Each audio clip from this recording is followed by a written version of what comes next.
I, 29F, have been with my boyfriend, Alex, 31M, for 3 years. We met at a mutual friend's wedding, hit it off, and moved in together after a year. Everyone thought we were the perfect couple, shared hobbies, cozy nights in, and plans for a future together. But lately, something's been off, and I can't shake the feeling that Alex is hiding something. The worst part? I've been keeping a secret from him too. And now, I'm terrified our lies are about to destroy everything. It started 6 months ago. Alex began staying late at work, claiming big projects at his marketing firm. He'd come home exhausted, barely talk, and head straight to bed. His phone, once left carelessly on the counter, was now glued to his hand, and he'd tilt the screen away when I was near. I tried asking about it, but he'd brush it off with a laugh, saying I was overthinking. My gut screamed otherwise. One night, I couldn't take it anymore. While he was in the shower, I grabbed his phone. My hands shook as I typed in his passcode. His dog's birthday, predictable. My heart sank when I saw a string of texts from someone named Jay. No contact photo, no last name. The messages were vague but intimate. Can't wait to see you again. Last night was amazing. And a winking emoji that made my stomach churn. I scrolled further, but the older texts were deleted. When I heard the shower stop, I put the phone back, my mind racing. I didn't confront him.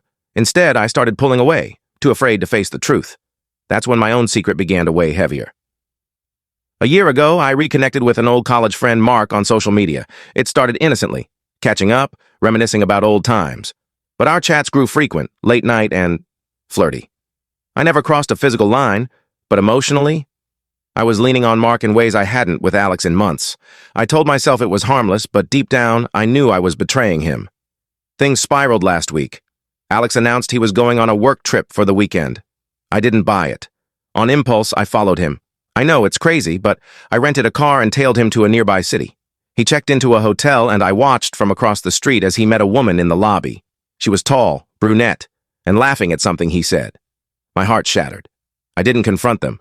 I just drove home, crying the whole way. When Alex returned, I was ready to end it. I sat him down, tears streaming, and spilled everything about following him, seeing the texts, and even my emotional affair with Mark. I braced for him to confess to cheating, to yell, to leave, but instead he burst out laughing. Not mocking, but genuine, confusing laughter. Jay is my sister, Jess, he said, pulling out his phone. He showed me the full contact. Jess, his older sister who'd recently moved back to the state. The texts? About planning a surprise birthday party for me. The amazing night was them finalizing details at a bar. The hotel meetup? Jess was helping him pick out a ring. He'd been planning to propose. I was floored. My paranoia had twisted everything. But then Alex's face darkened. "What about you and Mark?" he asked. I fumbled through an explanation, swearing it was just texts. But the hurt in his eyes was unmistakable. He didn't yell. He just said, "I need time." It's been a week. Alex is staying with a friend, and I'm alone in our apartment replaying every mistake. I thought he was the one breaking our trust, but it was me all along. I tried reaching out, but his replies were short, distant. I even messaged Mark to cut contact, hoping it would show Alex I was serious about fixing things. But the silence from Alex was deafening. Yesterday, I got a text from Jess, of all people. "Meet me at the park tomorrow, 3 p.m. Don't tell Alex." My stomach twisted. Was she going to chew me out for hurting her brother? I almost didn't go, but guilt pushed me out the door. When I arrived at the park, I saw Jess by the fountain, holding a small box. My heart stopped. She walked over, her expression unreadable, and handed it to me. "Open it," she said. Inside was the ring, a simple silver band with a tiny sapphire, exactly my style. I looked up, confused, and that's when I saw Alex stepping out from behind a tree, his face a mix of nerves and determination. "I was going to do this at your birthday," he said, his voice shaky. "But after everything, I didn't know if I could. I've spent this week thinking, and I realized something. We both messed up.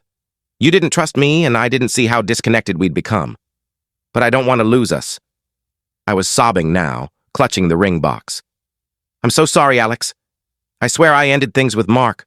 I'll do anything to make this right." He took a deep breath, then dropped to one knee. "I'm not perfect either. I should have told you about Jess, about the ring, instead of sneaking around. But I love you. Will you marry me?" I froze, my mind spinning. The park seemed to blur around us. Then, in a twist I didn't see coming, Jess stepped forward, smirking. "There's one more thing," she said. She pulled out her phone and played a voicemail. It was Mark's voice. "Hey, Alex, it's Mark." She told me everything. "I'm backing off, man. She loves you. Don't let this go." I gasped. Alex had called Mark days ago, confronting him directly. Mark had confessed our chats, but swore nothing physical happened, and Alex believed him. "I needed to hear it from him," Alex said, standing up. "And I needed to know you'd choose us." I said yes, tears streaming, and he slipped the ring on my finger. The park erupted in cheers. Turns out, Jess had invited a few of our friends who were hiding nearby to witness the moment. It wasn't the proposal Alex planned, but it was raw, real, and ours. We're not fixed yet. We're starting couples counseling next week to rebuild trust. But for the first time in months, I feel like we're on the same page. Reddit, how do we keep this second chance from slipping away? What do I do to make sure we rebuild trust the right way?